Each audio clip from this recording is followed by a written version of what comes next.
I often watch After Effects tutorials and attempt to translate them into HitFilm. I am a member of the Action VFX forum, and I recently saw this brilliant tutorial by Danasa Arsad on how to use Action VFX assets to create realistic CG glass from scratch. I'm Jay Haynes for the Film Sensei channel, and today in this tutorial I will show you how to use free assets to create this CG window in HitFilm Express.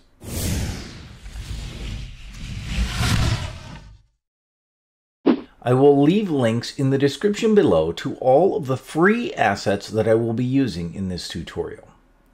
They include this bullet hole texture from Action VFX, this fractured glass texture also from Action VFX, this stock footage video from Matthias Grunwald on Pexels, this stock image from Daria Sannikova on Pexels, and this dirty lens texture image from Graphics Crate.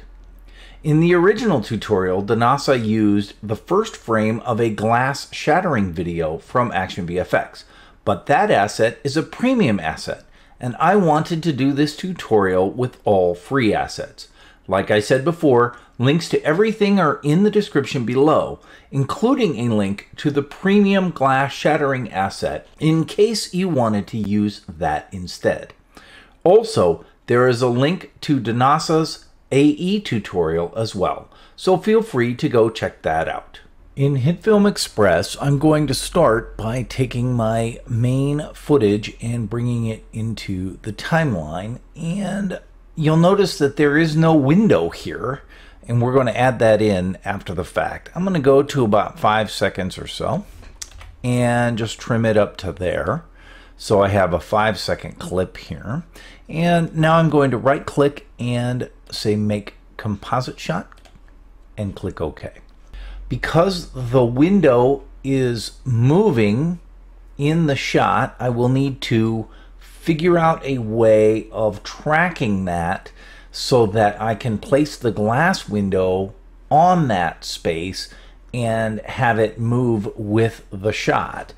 In Danasa's video, he used a 3D tracker. Well, there's not a 3D tracker available in HitFilm Express, so I decided to use a double point tracker, and that's what I'm going to do.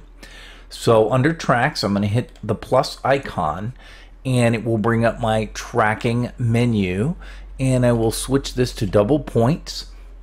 And then I will go ahead and place these points on the corners of the window. Now, if you don't know how to do a double point track, this tutorial is not for that, but I will leave a link up in the upper right hand corner to a tutorial that you can learn. I'm going to go ahead and advance forward on the track. You'll see I have a pretty good track happening here. And then I will go ahead and go back to the viewer tab. I will add a new point, and under that tracker I will go ahead and transform the data to that new point, including the rotation scale as well as X and Y positions. Clicking apply. So now my new point has that data in it, but also that point's scale and rotation are working in relationship to the other side of the window. Now this will not be a perfect scenario for this. It would be better to use a 3D tracking software to do that, but this will be good enough. What I will want to do is I will want to place the window right here over the empty frame. To do that, I'm going to create a matte. So I'm going to add a new plane layer, click OK. And then what I'm going to do is go ahead and add a mask to that plane.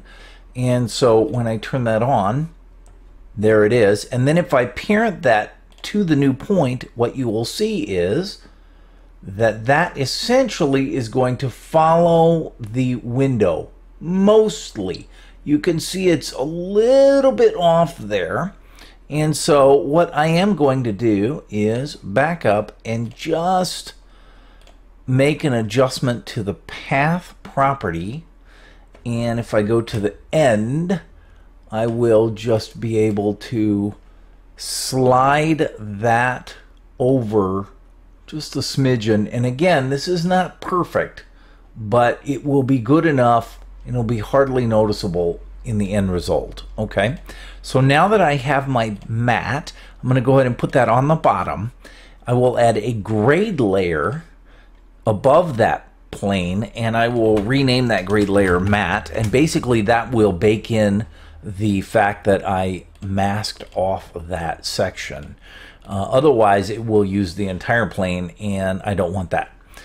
Now we're going to start bringing in our assets. So coming into the media bin, let's start by bringing in the fractured glass first, and we'll just put this on top. And I'm going to scale this down a little bit, and I'm going to change, if I go to the controls, I can find the blend mode will be changing to screen. And I do think I want to move that so that it's basically over that window, and I can scale that down a little bit more, something like that. And then I will go ahead and I will parent that to the new point, but also use a set matte effect, adding that to the fractured glass asset and source the matte so that it removes everything outside of it. And you can see that if I were to real quickly change the blend mode back to normal, then you can see how that is now moving with the window, and that looks pretty good. Now if I want, I can add a curves effect to this, and I can go ahead and adjust that, and I think I will adjust this on the green a little bit, making it slightly greener, as well as on the RGB, making it slightly more, and also on the alpha, I just want it to be a little bit more pronounced. All right, beautiful. Okay, so this is adding texture to the glass, and texture is one of the three things that we want to add. Okay, so now having done that, let's add another asset, and that will be a bullet hole. So we'll just put that right here, and again I want to resize that and maybe reposition it just a little bit smaller. Okay, this is just going to add some real flavor to this here, and then again I am going to parent that to the new point. Now because it is completely within the window area, I won't need to actually use a set matte effect on that, but that really adds a lot to this. Okay, and that's quite lovely. Right, now that there's a hole here though, we don't want any of these other assets to show through that hole. So in the matte plane itself, we already have a mask. What I'm going to do is I'm going to use an elliptical mask, and I'm just going to cut out this hole basically like this. Okay, and then I'm going to make that subtract so that if this hole does have any texture on it or anything, now it will not have that, and it will be a little bit more realistic here. All right, wonderful. So that's the second aspect of texturing. And then the third aspect of texturing, I will go ahead and use this dirty lens texture.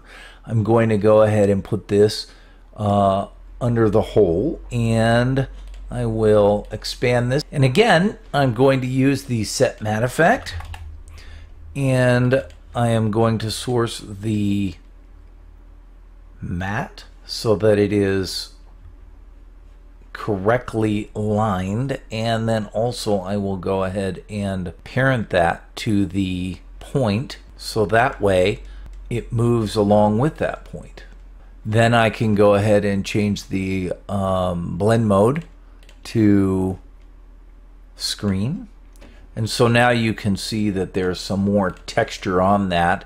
And again, I might want to use a curves effect just to bring out a little bit more of that color there, and I'm going to do it on the green channel also. And the reason I'm doing it on the green channel is because I'm going to add a reflection of a green house, and so I just want to accentuate that a little bit more. Now, the next thing that I want to do is I want to add reflection of whatever is behind this window. Okay, so that is where this picture will come in, this picture of this house. So I'm just going to go ahead and put this picture on the very top, and you can see that it is a picture of a house. Pretend like that house is sort of across the street. Okay, and what I'm going to do is just place this here in a place where it will always be within the window itself. Now, I don't want it to be parented to the point because I don't want the house to grow as the window gets bigger, but I do want to go ahead and use a set matte effect, and instead of rebuilding it, I'm just going to copy and paste that there. So now you can see that it basically just looks like a mirror, right? Which looks good, it's reflecting, but of course a window wouldn't have a complete mirror reflection. So what I will do is take the opacity of that down to about 20% or so. So you can sort of see, there it is. And because it's a window and it maybe is a little bit dirty or something like that, I probably would like to add a little bit of a blur effect to that as well, but not that big, maybe only about 3 pixels, or just enough to give it the idea that there's something behind the camera as it is zooming in on this window that is reflecting into there. So that's the second piece, the reflection piece. And then the third piece is refraction. Now, refraction refers to the idea that as light passes through the window, it becomes a little bit distorted, right? And the way that Danasa did it in his video was really pretty smart, and so that's what I'm going to do. He used a bulge effect and just slightly distorted the image behind the window. So to do that, we're going to take our original stock footage and just duplicate that, and I will rename this Refraction. And because I don't want everything to be refracted, I only want what's behind the window to be refracted. I'm going to go ahead and use that matte again. So again, I'm going to just grab the set matte effect, copy that, and then I'm going to paste that on this so that only that window, or what's behind the window, is now affected by that. Okay, then I can go ahead and add my bulge effect and drop that onto the reflection. And if I were to move that sort of to the middle, maybe expand this so that it is completely covering, and then bring it in, because it doesn't have to be a lot there, right? Now, the thing about that is that it will need to expand along with the movement. So what I will do is just open up everything and basically just keyframe the radius, and then I will just expand that out a little bit so that it's always covering the window, right? Just like that. Okay, and that's it. That's pretty much everything in a nutshell. And so when you're finished, you have something that looks like this. I'm Jay Haynes for the Film Sensei channel. Thanks for watching this video. If you have any questions, please leave them in the comments below. Do me a favor and like this video. And if you enjoy this kind of content, subscribe to the channel and click the little bell icon for notifications. As always, thanks for watching.